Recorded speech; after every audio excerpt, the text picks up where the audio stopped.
The result of that will be that the teachers will be taken care of, and all of those things that they're fighting for, which are critically important, will continue to happen. This may be not a popular statement, but I have to ask, who's responsible for what's going on right now? At the end of the day, who's responsible? We are, absolutely. You know, when you think about public education and how it's set up, it's very clear. You look at those incredible teachers that you have in Arpey Darby and around other parts of the country, and many of which I've spoken with last night and over the recent weeks and months as this process has unveiled itself here.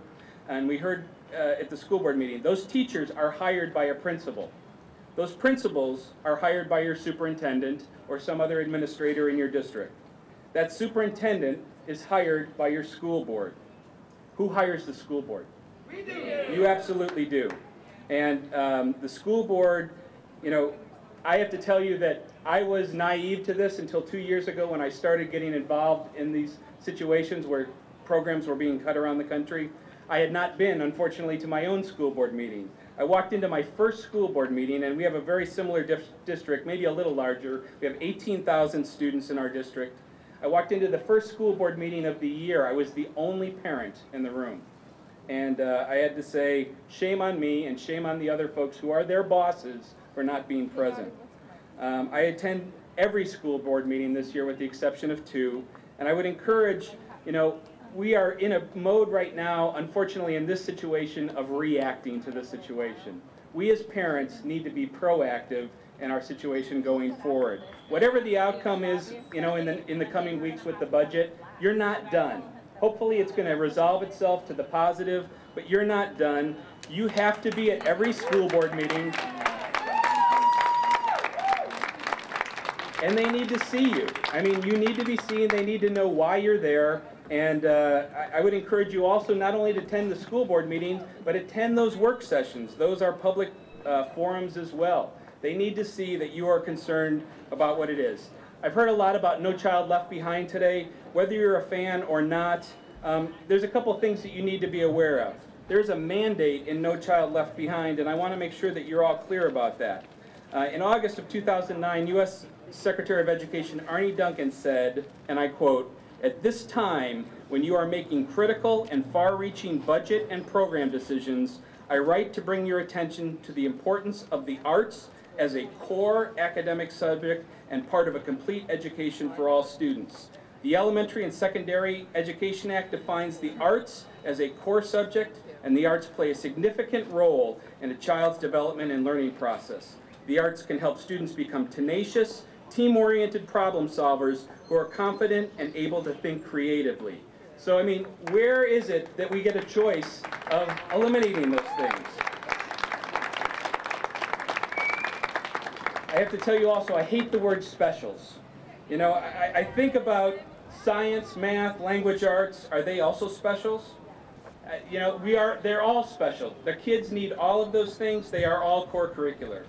They happen to be, music and the arts happen to be the only subjects that really truly prepare our kids for the 21st century skills that they're going to need to be globally competitive. Parents must be informed about the data that exists, and there is a ton of data out there. A little bit I'm able to touch on today, but there's a lot more out that I can share with you on our website. So you can make critical choices in preparing your kids to meet the extraordinary challenges of living and working in the 21st century. We continue to hear about teaching the 5 C's in preparing our students for the future: critical thinking, communication, collaboration, creativity, and confidence. What does that sound like? Where else do those skills get better taught than in the arts? And I just think that we're making some huge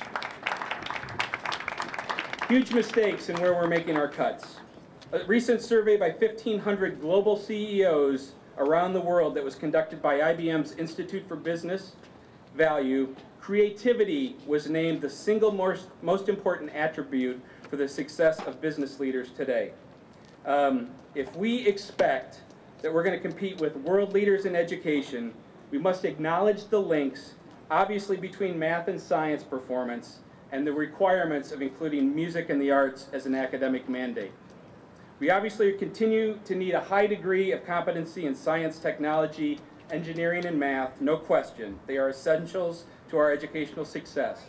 But because of increased competition in this arena, we need to reinstate the level of creativity to augment this technical competency that has been lost by budget concerns. STEM is important, but not enough. We need to infuse the A in STEAM and make sure that the arts are included in that conversation.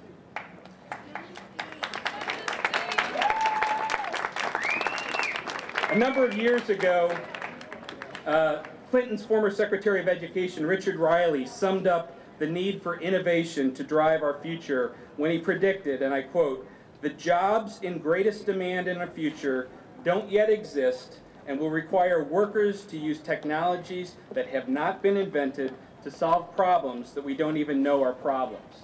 We need to have this creativity and innovation included.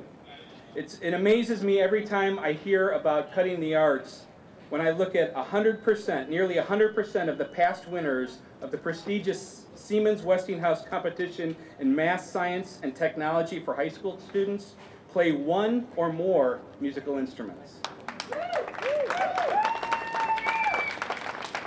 And I'm going to share one additional fact with you all that I found amazing. I live in Indiana, as I said. The band director, who is at Purdue University, which is a top 10 engineering school in the country, sent around a study to us that came out from their school. And I want to ask you, did you realize that band and orchestra students are more likely to major in science and technology at Purdue than any other area, students in general? Band students are overrepresented in STEM, all of the science, technology, engineering, and math fields, with 70.6% compared to 51% of Purdue students' overall enrollment. And while this school has no music school, they have an incredible band and orchestra program. The band and orchestra members at Purdue earn a higher GPA compared to the rest of Purdue University. In this study, their collective GPA for the kids that are involved in still making music at that university's GPA was 3.18 and exceeded GPA of 2.89 earned by the entire undergraduate class at Purdue. So these facts are relevant everywhere.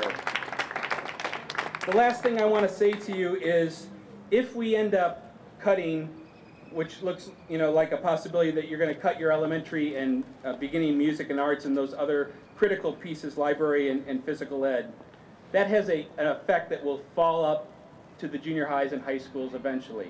It is not, the cuts will not be over at that point. If you've not read a book, there's a book out that came out this past year called Why Our High Schools Need the Arts. It's by Jessica Hoffman Davis.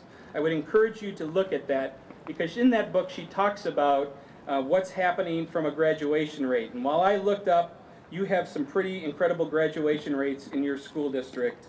At the same time, when you look at schools that are losing dropouts, there's every 26 seconds we lose a kid who drops out of high school in this country. It's costing the U.S. economy $290,000 per student that drops out. When you look at what's going to happen when we take these programs that our kids are succeeding in life at and eliminate them, our dropout rates are going to be higher. I'll just end with this. I spoke to one of your teachers last night. I will not mention his name. But he talked about one of his African-American students who's a percussionist, who talked to him about, if it were not for the drum line that I participate in, I would have dropped out of school. Those are kids that we need to continue to have the arts in, because he will graduate, he will earn a living, and he will be successful.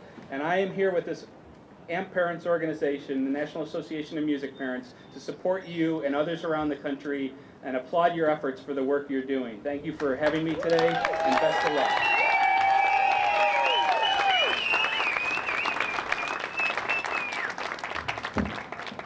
Who are we? What do we want to fund? Education! When? Now!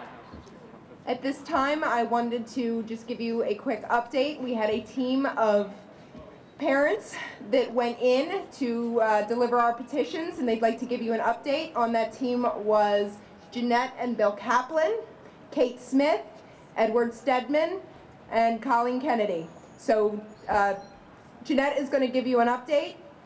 Hang on just a sec.